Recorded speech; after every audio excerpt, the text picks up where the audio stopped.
অনেকটা বাধ্য হয়েই ইসরায়েলকে থামাতে এবার জোট বাঁধতে যাচ্ছে আরব বিশ্ব।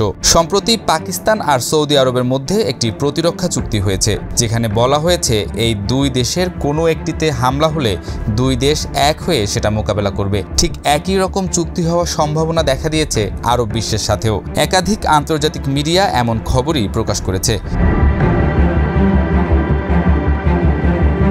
পাকিস্তান ও সৌদি আরবের মধ্যে স্বাক্ষরিত সাম্প্রতিক পারস্পরিক প্রতিরক্ষা চুক্তি শুধু দুটি দেশের জন্য নয়, বরং বৃহত্তর আরব অঞ্চলের নিরাপত্তা কাঠামোয় সম্ভাবনার নতুন দ্বার খুলেছে। গণমাধ্যম ডনের প্রকাশিত প্রতিবেদনে বলা হয়, পাকিস্তানের প্রতিরক্ষা মন্ত্রী খাজা মোহাম্মদ আসিফ বৃহস্পতিবার এ বিষয়ে মন্তব্য করে জানান, এই চুক্তিতে অন্যান্য আরব দেশ যোগ দিতে পারবে এবং এ বিষয়ে কোনো বাধা নেই। এই চুক্তির মূল বৈশিষ্ট্য হলো, যদি কোনো রাষ্ট্রের বিরুদ্ধে আক্রমণ ঘটে তবে তা উভয় দেশের উপর আক্রমণ হিসেবে গণ্য হবে। অর্থাৎ এক দেশের সুরক্ষা নিশ্চিত করার ক্ষেত্রে অন্য দেশের প্রতিক্রিয়াও স্বয়ংক্রিয়ভাবে কার্যকর হবে। বুধবার রিয়াদের আল ইয়ামামা প্রাসাদে পাকিস্তানের প্রধানমন্ত্রী শেহবাজ শরীফ ও সৌদি ক্রাউন প্রিন্স মোহাম্মদ বিন সালমান কৌশলগত এই পারস্পরিক প্রতিরক্ষা চুক্তিতে স্বাক্ষর করেন। জিও নিউজের এক অনুষ্ঠানে আসিফকে প্রশ্ন করা হয়, চুক্তিতে আরও আরব দেশ যোগ দিতে পারবে কিনা। এ বিষয়ে তিনি বলেন, এই মুহূর্তে আমি এর সুনির্দিষ্ট উত্তর দিতে পারবো না, তবে নিশ্চিতভাবে বলতে পারি দরজা বন্ধ নয়। চুক্তিতে এমন কোনো ধারা নেই যা অন্য কোনো দেশের অংশগ্রহণকে বন্ধ করে দেয় অথবা পাকিস্তানকে অন্য কারো সঙ্গে একই ধরনের চুক্তি করতে বাধা দেয়।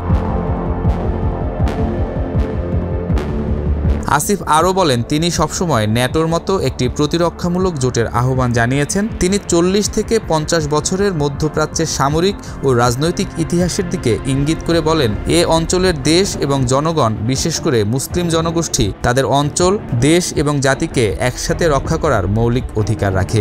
এই চুক্তি সেই অধিকারকে সুরক্ষা দিচ্ছে। চুক্তির অধীনে পাকিস্তানের পারমাণবিক সম্পদ অন্য কেউ ব্যবহার করতে পারবে কিনা জানতে চাইলে আসিফ জানান, আমাদের যা আছে এবং যা সক্ষমতা আমাদের কাছে রয়েছে তা এই চুক্তির আওতায় প্রাপ্য হবে। তবে পাকিস্তান একটি পারমাণবিক রাষ্ট্র হওয়ার পর থেকে কেউ কখনো আমাদের দায়িত্বশীল পারমাণবিক অবস্থানকে চ্যালেঞ্জ করতে পারেনি।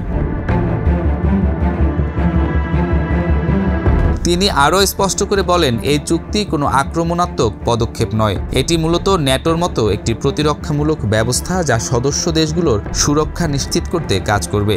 বিশ্লেষকরা বলছেন, এই চুক্তি শুধু পাকিস্তান ও সৌদি আরবের মধ্যে সম্পর্ককে শক্তিশালী করছে না, বরং এটি উপসাগরীয় আরব দেশগুলোর মধ্যে নিরাপত্তা কাঠামোয় নতুন মাত্রা যোগ করতে পারে।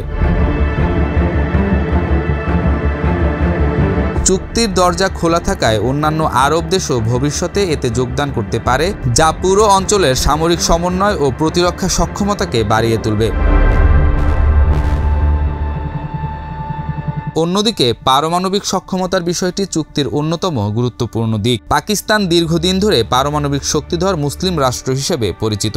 এই চুক্তির আওতায় পাকিস্তানের পারমাণবিক কর্মসূচি সৌদি আরবের জন্য প্রয়োজনে সহজলভ্য হতে পারে। এটি প্রতিরক্ষামন্ত্রী খাজা আসিফের প্রথম সুনির্দিষ্ট স্বীকৃতি। বিশ্লেষকরা বলছেন, এটি মধ্যপ্রাচ্যের শক্তি ভারসাম্যের দিকেও গুরুত্বপূর্ণ প্রভাব ফেলতে পারে।